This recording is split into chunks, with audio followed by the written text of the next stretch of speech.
Percy is a little green engine who can shunt and pull. He pulls both passengers and freight. At the docks and at the quarry.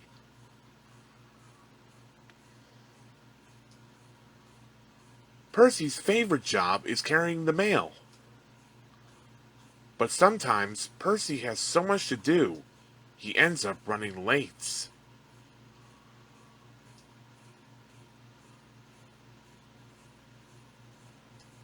That evening, Percy arrived late at Brendam Docks. Said the dock manager. Percy was upset. Percy returned to Tidmouth Sheds. The other engines were already asleep. Then Percy heard voices on the other side of the sheds. It was the Fat Controller, and he was talking to Percy's driver. Percy tried not to listen, but he couldn't help himself. Said the Fat Controller.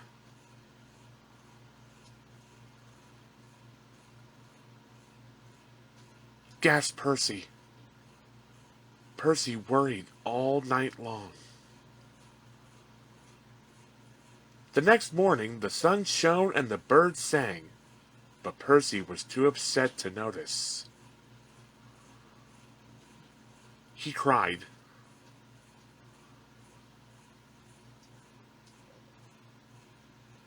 Said Thomas.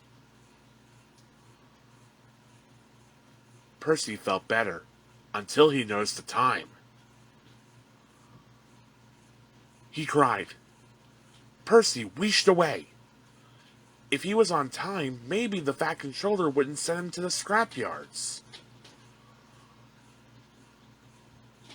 Percy's first job was collecting pipes from Brendam Docks. But when he arrived, Cranky was still unloading. Wheeshed Percy. Said Cranky, and he went slower than ever. The moment Cranky had finished, Percy took off. He hadn't waited for the pipes to be tied down. Percy rounded the bend. The pipes slipped and fell all over the track, but Percy puffed on.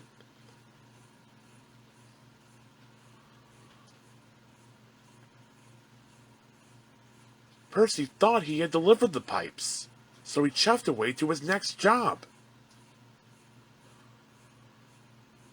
Percy was to take some tar wagons to the workmen mending the roads.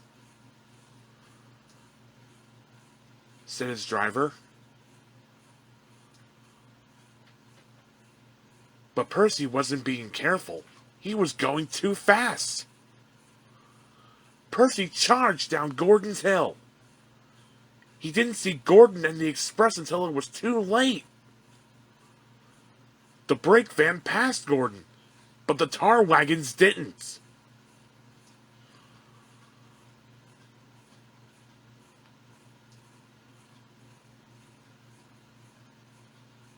Luckily, no one was hurt, but Gordon was very cross.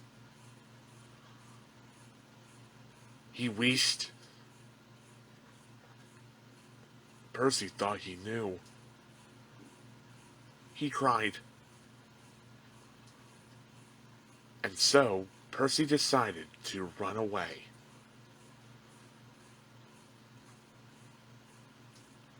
Harvey was clearing away the tar wagons when the Fat Controller arrived on board Thomas. He said,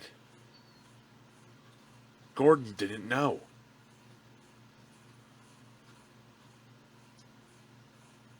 Said Thomas.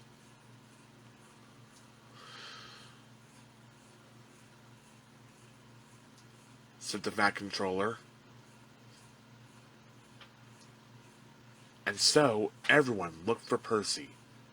They searched high, and they searched low, They looked to and fro, but they couldn't see Percy anywhere. Percy whispered, but there was no one around to hear. Percy looked very small and felt very lonely. Thomas and the Fat Controller were looking for Percy on Thomas's branch line. Thomas suddenly had an idea. And he puffed back to Tidbit's sheds as fast as he could.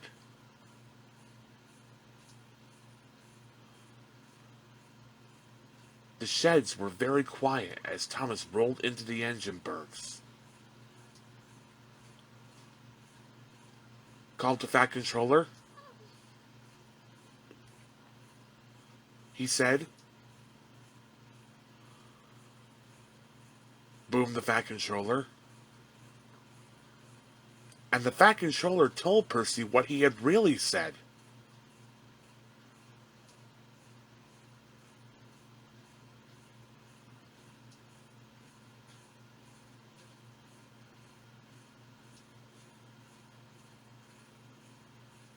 Percy was as happy as he had ever been.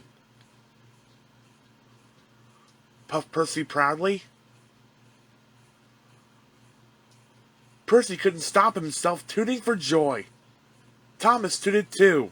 It was good to have his friend back. So Percy carried the mail all week. He wasn't late, and he didn't make a mistake. Not one. And Percy decided never to listen to silly stories ever again. Especially not ones made up by himself.